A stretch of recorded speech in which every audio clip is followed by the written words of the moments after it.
Judges chapter 7, verse 1. So Jerubbaal, that is Gideon, and his army got up early and went as far as the spring of Harod. The armies of Midian were camped north of them in the valley near the hill of Mori. Verse 2. The Lord said to Gideon, You have too many warriors with you. If I let all of you fight the Midianites, the Israelites will boast to me that they saved themselves by their own strength. Verse 3. Therefore, tell the people, whoever is timid or afraid may leave this mountain and go home. So 22,000 of them went home, leaving only 10,000 who were willing to fight. Verse 4.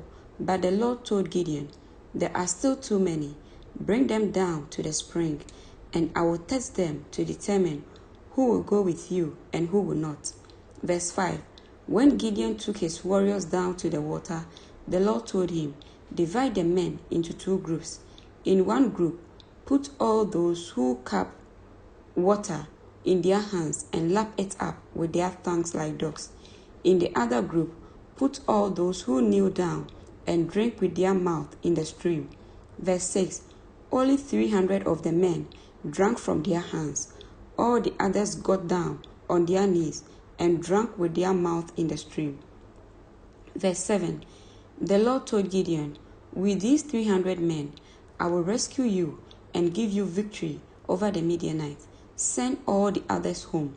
Verse 8. So Gideon collected the provisions and ram's horns of the other warriors and sent them home, but he kept the 300 men with him. The Midianites' camp was in the valley just below Gideon. Verse 9.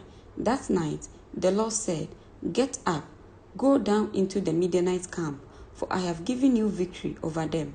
Verse 10. But if you are afraid to attack, go down to the camp with your servant Purah. Verse 11. Listen to what the Midianites are saying, and you will be greatly encouraged. Then you will be eager to attack. So Gideon took Purah and went down to the edge of the enemy camp. Verse 12. The armies of Midian, Amalek, and the people of the east had settled in the valley like a swarm of locusts. Their camels were like grains of sand on the seashore, too many to count. Verse 13. Gideon crept up, just as a man was telling his companion about a dream. The man said, I had this dream, and in my dream a loaf of barley bread came tumbling down into the Midianite camp. It hit a tent and turned it over and knocked it flat. Verse 14. His companion answered, Your dream can mean only one thing. God has given Gideon, son of Joash, the Israelite, victory over Midian and all its allies. Verse 15. When Gideon heard the dream and its interpretation, he bowed in worship before the Lord.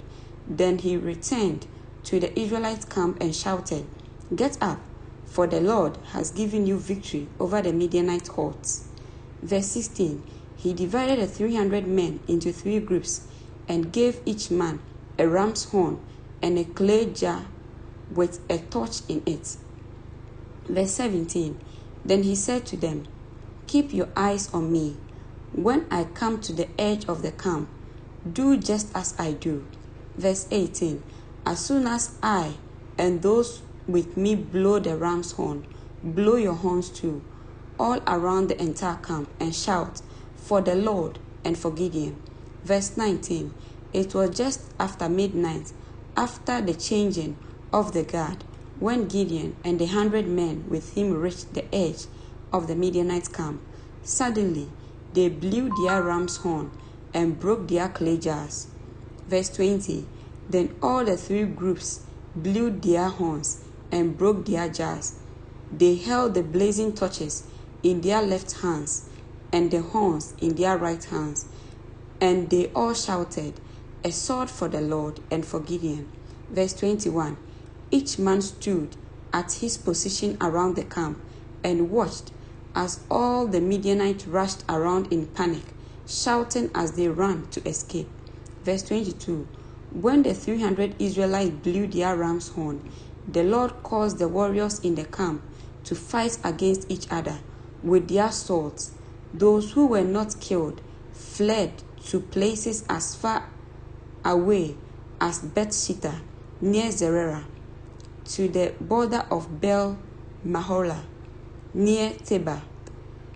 Verse 23.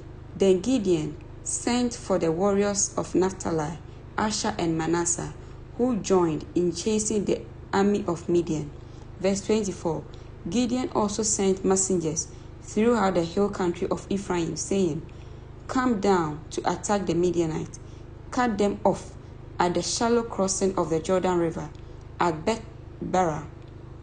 So all the men of Ephraim did as they were told. Verse 25.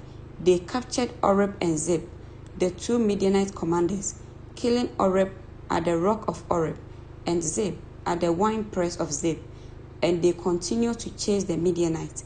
Afterward, the Israelites brought the heads of Oreb and Zeb to Gideon, who was by the Jordan River. Amen.